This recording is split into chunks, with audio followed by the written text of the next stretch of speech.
Halo semuanya, perkenalkan nama saya Griselda Taniatenu, mahasiswi dari Universitas Kristen Indonesia Maluku, program studi informatika dengan mata kuliah pengantar teknik informatika.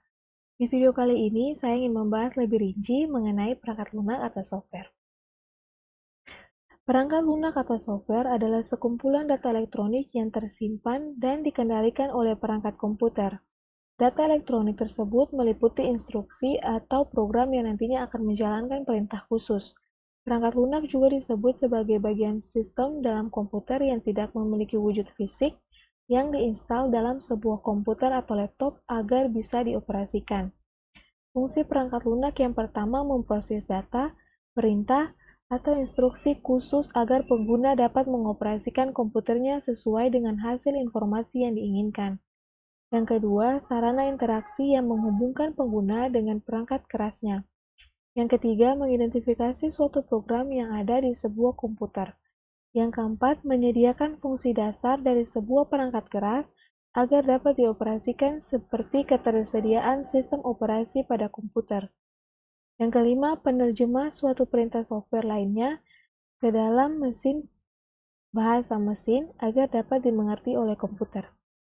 Jenis-jenis perangkat lunak yang pertama perangkat lunak berbayar, yang mengharuskan penggunanya untuk membayar dengan harga tertentu untuk bisa menggunakan perangkat lunak tersebut.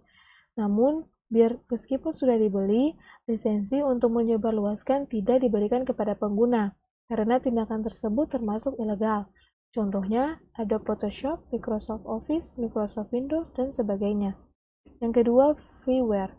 Perangkat lunak ini gratis dan dapat digunakan tanpa batas waktu tertentu. Biasanya pengembang software membuat perangkat lunak ini untuk komunitas tertentu.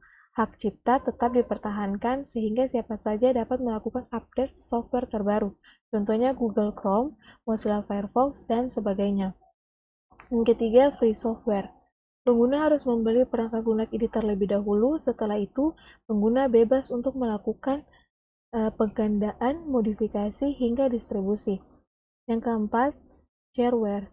Perangkat lunak yang dibagikan secara gratis untuk keperluan tertentu, biasanya sebagai uji coba dengan fitur terbatas, dan penggunaan dengan waktu yang terbatas, biasanya 15 atau 30 hari. Shareware dibagikan secara gratis untuk memberikan pengguna kesempatan mencoba menggunakan program sebelum membeli lisensi versi lengkap dan dari perangkat lunak tersebut. Yang kelima, malware. Perangkat lunak ini dianggap sebagai perusak, sehingga bisa berbahaya jika disalahgunakan.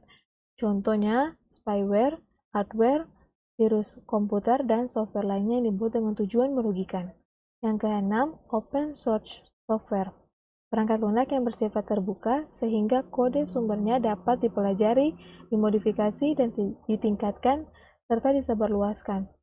Perangkat ini biasanya diperoleh secara gratis dan digunakan oleh komunitas tertentu untuk dikembangkan dengan lisensi GPL atau General Public License. Contohnya Linux yang fungsinya setara dengan Microsoft Windows. Yang ketujuh, firmware. Perangkat lunak penyimpanan yang hanya dapat dibaca atau memori read-only. Software ini bersifat paten sehingga tidak bisa dimodifikasi atau pengembangan meskipun terdapat masalah dalam fungsinya.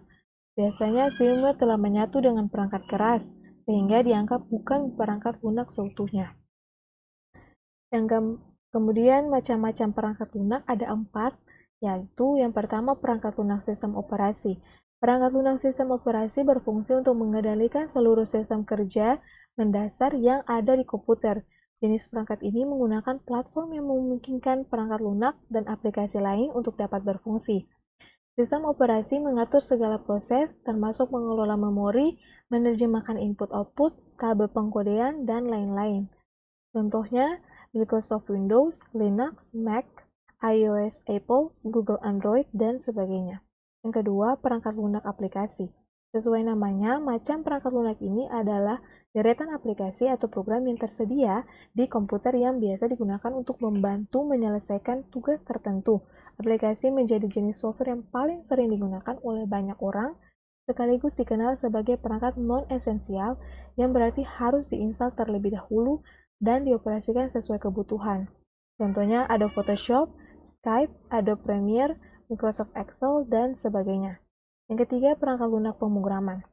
Perangkat lunak pemrograman adalah software yang berguna untuk menerjemahkan instruksi-instruksi dari bahasa program ke kode bahasa mesin melalui prosedur tertentu agar dapat diterima dan dibaca oleh komputer.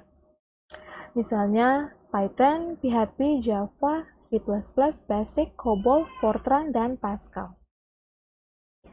Terdapat 3 level bahasa pemrograman, yakni yang pertama bahasa tingkat rendah atau low level language, biasanya sebagai bahasa mesin yang dimana pengkodeannya menggunakan angka 0 dan 1. Yang kedua, bahasa tingkat tinggi atau high level language. Pengkodean bahasa pemrograman ini menggunakan bahasa Inggris. Contohnya yang disebutkan tadi, Basic, COBOL, Fortran, dan lain-lain. Yang ketiga, bahasa generasi keempat. Bahasa ini berfokus terhadap objek atau yang dikenal dengan Object Oriented Programming. Contohnya adalah DLP, Visual Basic, Visual C++. Yang keempat, perangkat lunak tambahan atau program bantu. Merupakan aplikasi yang berguna untuk membantu pengolahan komputer seperti mengkompres file, melindungi sistem, menformat disket, mengcopy data, mengatur hard disk, dan lain-lain. Contohnya WinZip, Antivirus, Candice, Norton Utility, dan Defragment. Contoh perangkat lunak yang pertama, software system. Perangkat lunak ini berperan sebagai sistem operasi komputer, contohnya Windows, Linux, dan Mac. Yang kedua, software browser, contohnya Chrome, Opera Mini, Mozilla Firefox, Internet Explorer, dan sebagainya. Yang ketiga, Microsoft Office, yang sangat berguna untuk mempermudah dan meningkatkan efisiensi berbagai pekerjaan kantor, contohnya Microsoft Excel, Microsoft Word, Outlook, dan PowerPoint. Yang keempat, Paint Software. Software yang digunakan untuk mengolah gambar atau desain, mulai dari proses membuat suatu gambar hingga editing desain yang dapat dilakukan dengan beberapa perangkat lunak, yakni Adobe Photoshop, CorelDRAW, Paint, dan lain-lain. Yang kelima, software antivirus. Perangkat lunak ini berfungsi untuk mencegah masuknya serangan virus-virus yang dapat merusak sistem ke dalam komputer. Contohnya ada Smada, Avicii, Norton, dan masih banyak lagi. Ini referensi yang saya ambil.